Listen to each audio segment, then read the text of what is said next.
Welcome to the Bare Metal Cyber Security Plus podcast. This series helps you prepare for the CompTIA Security Plus exam with focused explanations and practical context. For a companion study guide, check out the Achieve CompTIA Security Plus 701 Exam Success by Dr. Jason Edwards. It is the most concise and complete Security Plus guide on the market, built for busy professionals who want to pass the exam fast and on their first try.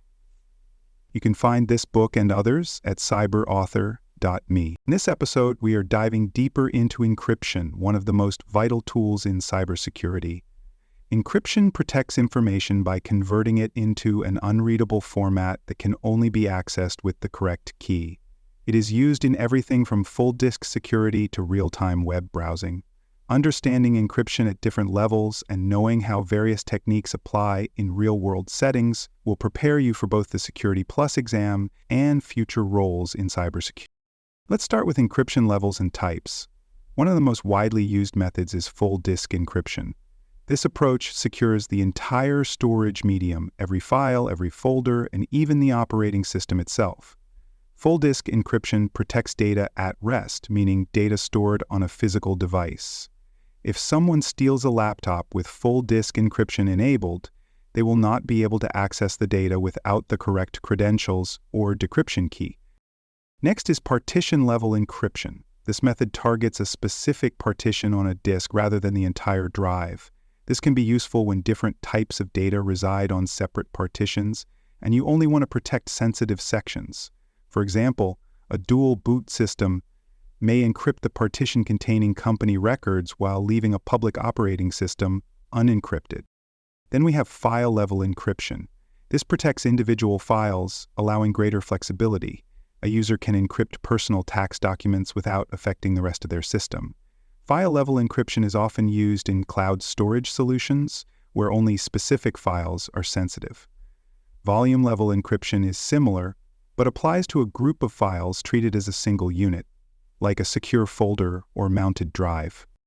Database and record-level encryption go even further. These methods protect either the entire database or specific records within it. For example, an e-commerce site might encrypt only credit card data while leaving public product information in plain text.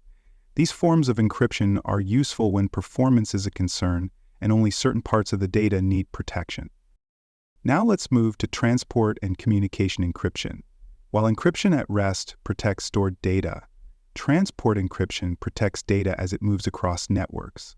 One of the most common methods is Secure Sockets Layer and its successor, Transport Layer Security. These protocols encrypt data exchanged between clients and servers, such as during online banking, shopping, or logging into web. When you see a padlock icon in your browser, that means Secure Sockets Layer or Transport Layer Security is active.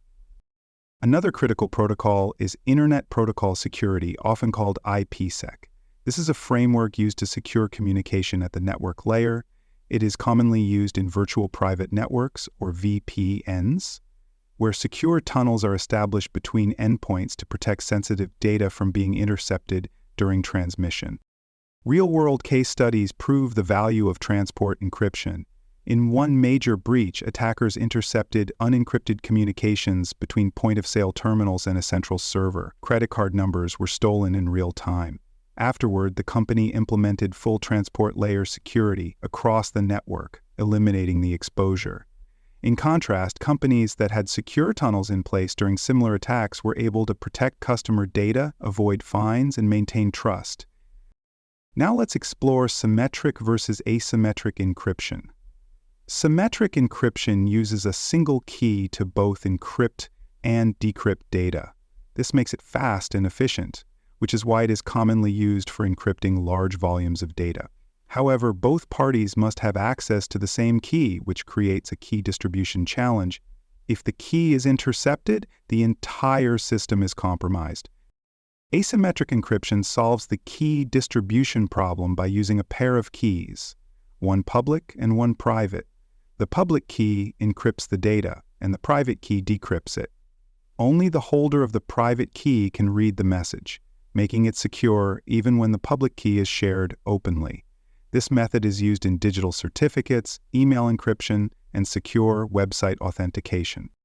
Each method has its strengths. Symmetric encryption is ideal for securing data once the key has already been safely shared.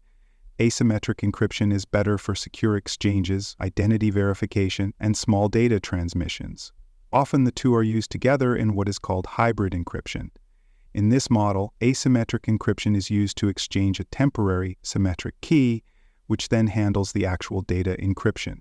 This combines speed and security in a single solution. Key exchange is another important topic. Symmetric encryption requires that both sides obtain the same key securely. This can be done through secure channels or by using asymmetric encryption to transmit the symmetric key. Protocols like Diffie-Hellman allow two parties to generate a shared key over an insecure connection. Elliptic curve Diffie-Hellman is a modern version that offers strong security with shorter key lengths. Popular encryption algorithms vary depending on use. For symmetric encryption, Advanced Encryption Standard is the most widely adopted. It is fast, secure, and scalable. For asymmetric encryption, Rivest, Shamir, Adelman is a common choice, along with elliptic curve cryptography. These algorithms are strong enough to resist current brute force attacks, assuming the key lengths are adequate. Speaking of key lengths, they are a critical part of encryption's strength. A longer key is harder to break. For example, a symmetric key of 128 bits is considered secure today, but 256 bits provides extra strength. In asymmetric encryption, key sizes typically start at 2048 bits or more. Choosing the right key length balances security with performance, and industry best practices evolve over time as computing power increases. For the Security Plus exam, make sure you can distinguish between types and levels of encryption, like full disk, file level, and record level, as well as transport encryption tools such as Secure Sockets Layer and Internet Protocol Security. Understand when to use symmetric versus asymmetric encryption, and know the basic algorithms and key lengths associated with each. You may also be asked to match encryption methods with scenarios, or explain the benefits of hybrid encryption in secure communications. Thanks for joining us for this episode of the Bare Metal Cybersecurity Plus podcast. For more episodes, tools, and study support, visit us at baremetalcyber.com. And before you take the test, make sure to check out the practice questions in the book Achieve CompTIA Security Plus SY0-701 Exam Success by Dr. Jason Edwards. They cover every domain and are a powerful way to lock in your knowledge.